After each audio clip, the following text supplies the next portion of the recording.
Ito National Police Commission pinatawan na ng 90-day suspension o preventive suspension ang 12 pulis na iniuugnay ni alias Totoy sa kaso ng mga nawawalang sabongero. Alamin natin ang buong detalye, may balita si Bombo Bea Pinisa.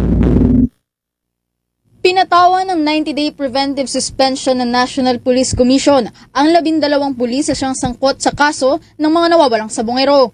Ayon kay Napolcom Commissioner Vice Chairperson and Executive Officer Attorney Rafael Vicente Calinisan, natanggap na ni Philippine National Police Chief Police General Nicolas Torre III ang naturang resolusyon kung saan nakasaad din dito na ito ay effective immediately. Ang resolusyon ay kaugnay pa rin sa inihaing mosyon ng whistleblower na si Julie Dondon Patidongan o alias Totoy laban sa mga naturang pulis na nakitaan umano ng probable cause dahil sa strong evidence of guilt.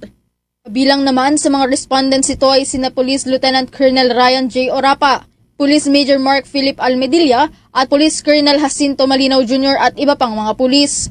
Nakasaad din sa resolusyon na nakitaan ng komisyon ng substantial legal and factual basis ang kanilang naging pagpanig at pagsang-ayon sa inihaing mosyon ni Patidongan. The complainant alleged that respondents participated in these killings and are reportedly involved in illegal activities alongside Charlie Chu Hai Si Ang, aka Atong Ang, from whom they allegedly received grease or protection money.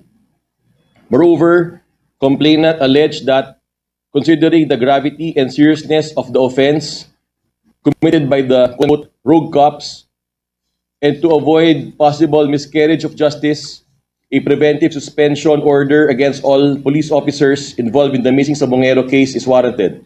Preventive suspension of the respondent by the disciplinary authority or IAS.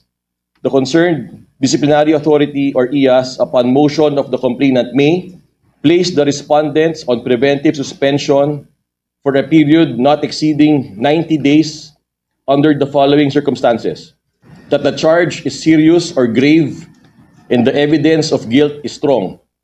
Samantala, bagamat implementado na ang resolusyon ay nilinaw ni Calinisan na ang paglalabas ito ay hindi nangangahulugang mayroong kinalaman o may sala ang mga iniuugnay na pulis.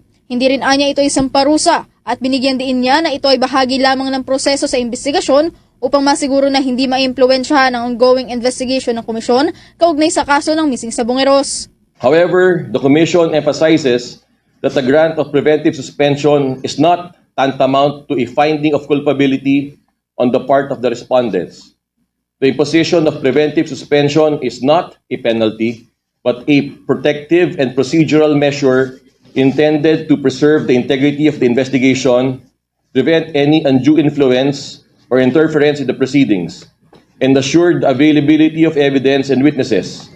It serves to protect both public interest and the administrative process, while allowing the case to be resolved on its merits in a fair, impartial, and expeditious manner. Sa kasalukuyan naman ay nasa kustodiya na ng Department of Justice ang dalawang kapatid ni Patidongan na si Elakim at Jose Patidongan, kung saan matatandaan na kinumpirma ni Elakim na handa siyang tumistigo at isiwalat ang kanyang mga nalalaman kaugnay sa pagkawala ng mga sabongero. Mula dito sa Quezon City, ito si Bombo Bea Pinisa and this is Bombo Radio Philippines, the #1 and most trusted source of news and information.